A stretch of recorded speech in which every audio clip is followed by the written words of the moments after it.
But as a reminder, our master's program is based on the 4 levels of consciousness. And if you remember those, it's the 4 levels of consciousness in our evolutionary cycle. The first one being the mortal, or usually the victim level, where we say, why me? Why me? I'm always the victim. The second level is the metaphysician level, which is because we know through consciousness that we can make things happen. We can manifest things. And so we label that stage by me. But one of the catches is that we get into that phase knowing that we can manifest things and make things happen, and sometimes we try to push it and tell God what to do rather than allow God to work through us. And so the third level is, of course, entitled Through Me, or the mystic level, and that's when we realize that the Father within does the work, that we know that it's the God within that's doing the work.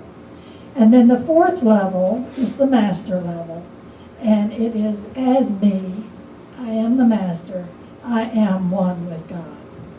So that is the level of consciousness that you're striving for in this program. And just as a little heads up, I want to tell you that I've also identified a 5th level, and which we will discuss on the last Sunday of the month. So you'll have to come to find out what that's all about when we come back. But just a quick review of where we came from and where we are at this point in time. The first week we took our entrance exam. You remember that? To see where we currently are. And realizing that wherever you are on your spiritual journey, it is the correct place to be and the correct starting point for you. And to be able to rise to that next level of consciousness. And does anybody remember what the entrance exam was? LRE. The first one was, how do we respond to life experiences as they come our way?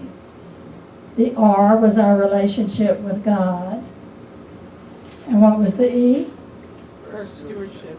Stewardship to our earth, yes. Earthly stewardship. And I want to refer to Ernest Holmes' writings in the Science of Mind textbook on page 271. This is what he says. We can advance only by going from where we are to the place where we would like to be. The way to work is to begin right where you are, and through constantly applying ourselves to the truth, we gradually increase in wisdom and understanding, for in this way alone will come good results, and they will be obtained. If day by day we have a greater understanding and a clearer concept, if daily we are realizing more of truth and applying it to our actions, then we are on the right path, and eventually we shall be made free. So it's important to know where you are in this level of consciousness and the 4 levels of consciousness. So keep that in mind as we go, because you've probably already progressed to some point if you've been here each Sunday.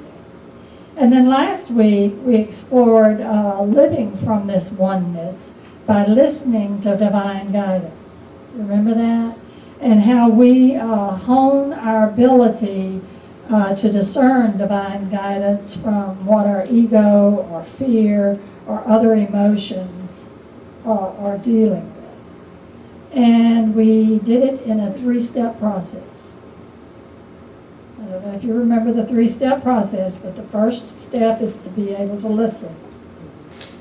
And the second one is either to follow the internal guidance that you're getting or not to follow it. And remember, Jonah didn't follow it. And what happened to him? So we're knowing, we do learn to listen, and then we learn to follow or not, or we make the choice to follow or not follow. And then we look at what the results are, what the outcome is. And if you learn to follow the divine guidance, the results are usually positive and in your favor. And you know, if you do that a couple of times, you'll really know the difference. You'll know the difference. So today, we're going to be learning a little bit more about how to achieve this degree. But I want to remind you that really earning the degree isn't the important thing or really what matters. It's the experience that you have along the way. And what really matters is that we really operate at this master's level of living. And that's what we're going to talk about today. And meaning that we really take the spiritual principles we've learned in this master's program and we apply them to our lives, our daily lives. And if we were to ask the average person on the street what master's level living is, they might tell us that it means we've mastered the ability to have things. Isn't that true? Wouldn't people say, well, if you've mastered that master's level, you know how to manifest things and you know how to get things? In fact, the world would tell us that success is based on what we manifest or what we have, don't they? But that's the very lowest rung of mastery. Not because there's anything wrong with having or obtaining those things that you desire, but because if all we do is have, we quickly find that that is very simple and meaningless. We really can't have enough stuff to bring true joy and meaning. Do you realize what I'm saying? Another rung on the ladder of mastery might be to be a master in what we do or have done. In other words, being very successful and very skilled. And this too is very fine. But it can be empty, especially when we no longer do what we did that gave our life meaning. Think about those people that have retired and they've gotten the honors, and then when they retire, they're not doing what they're skilled to do, and they feel like their life has lost meaning. Just talk to some of the retired people and you'll find that out. Or talk to parents whose children have grown up and left home. If they centered their lives strictly on raising the children and what they could do for them, then they really experience what we now call the empty nest syndrome. But there's really another level of mastery, and that begins to emerge with the diligent and disciplined application of the spiritual principles that we teach and really practicing them. And that level is who you really are, or who we are, is the level of mastery. And as we grow into this master's level of living, who we are becomes more open and more generous and kinder and more patient and more loving and understanding and forgiving and prosperous, and this is who I am. Have you known people that have changed after they've learned the principles, science of mind principles, and how they seem to be just a different person after they learn to live the principles? So at the master's level of living, who I am is one who fully and completely relies on God, and one who has learned how to really and truly let go and let God. That's truly living at the mastery level.